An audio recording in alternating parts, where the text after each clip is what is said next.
ఈ దేశంలో అవినీతి పరులు, అక్రమార్కులు, నేరస్తులు అంతు తేల్చే వ్యవస్థలు రెండే రెండు. ఒకటి సిబిఐ, రెండవది ఈడీ. అంత పేరున్న సిబిఐ ఒక హత్య కేసును మాత్రం 6 ఏళ్లుగా దర్యాప్తు చేస్తూనే ఉంది. గత 18 నెలలుగా ఈ కేసును టచ్ కూడా చేయలేదు. అయినా ఈరోజు అర్ధంతరంగా ఆశ్చర్యంగా దర్యాప్తు పూర్తయింది. ఇక విచారణ అవసరం లేదు అని సుప్రీంకోర్టులో రిప్లై పిటిషన్ వేసింది. ఆ కేసే వైఎస్ వివేకానందరెడ్డి హత్య కేసు. దాంట్లో నిందితులు అందరూ సొంత బంధువులే. కడప ఎంపీ అవినాష్ రెడ్డి ప్రధాన నిందితుడు. ఆయన తప్పితే నిందితులు అందరూ జైలుకి వెళ్ళి వచ్చిన వాళ్ళే. ఇప్పుడు అందరూ బెయిల్ మీద ఉన్నారు. గ్రేట్ సిబిఐ అవినాష్ రెడ్డిని మాత్రం అరెస్ట్ చేయలేకపోయింది.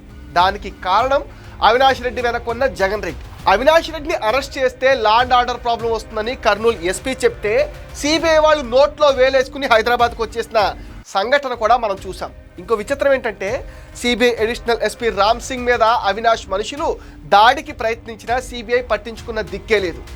ఏపీ పోలీసులు రామ్ సింగ్ మీద కేసు పెట్టినా సిబిఐ నుంచి ఎటువంటి చర్యలు కూడా లేవు. దాంతో ఆయన భయపడి ట్రాన్స్ఫర్ చేయించుకుని కూడా వెళ్ళిపోయాడు. ఇదంతా జరిగింది జగన్ రెడ్డి హయాంలోనే. ఇవండి సిబిఐ ఘనకార్యాలు. వివేక్ని ఎవరు చంపారు అని పులివెందల్లో పోలంగడ్ సెంటర్లో చిన్న పిల్లాడిని అడిగినా చెప్తాడు. కానీ సిబిఐకి మాత్రం తెలియదు. వివేక కూతురు సునీత న్యాయం కోసం 5 సంవత్సరాలుగా కోర్టు చుట్టూ తిరుగుతూనే ఉంది. పాపం అన్నవరసయ్యే జగన్ రెడ్డి ఏమో హంతకుల్ని కాపాడుతుంటే సునీతకు ఏడుపు ఒక్కటే తక్కువ. తనకు ఎప్పటికైనా న్యాయం జరగకపోతున్నా అని ఇంతకాలం ఎదురు చూస్తుంది. అవినాష్ రెడ్డి బెయిల్ కోసం కోర్టు చుట్టూ తిరుగుతోంది. ఇప్పుడు సుప్రీంకోర్టులో అవినాష్ బెయిల్ రద్దు అంశం మీద విచారణ జరుగుతుంది. చివరికి ఈరోజు సిబిఐ కేసు దర్యాప్తు అయిపోయింది.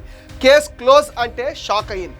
సుప్రీంకోర్టు ఈ నెల 19న డిసైడ్ చేస్తుంది ఇంకా విచారణ జరపాలా వద్దా అనే దాని మీద. కానీ ఒక్కటి మాత్రం ఎప్పటికైనా జరుగుతుంది. ఒక ఆడబిడ్డకు తండ్రిని దూరం చేసి అధికారంతో, డబ్బుతో శిక్షణను తప్పించుకున్న కర్మ నుంచి తప్పించుకోలేరు. కర్మఫలం అనుభవించాల్సిందే, అది ఎవరైనా సరే.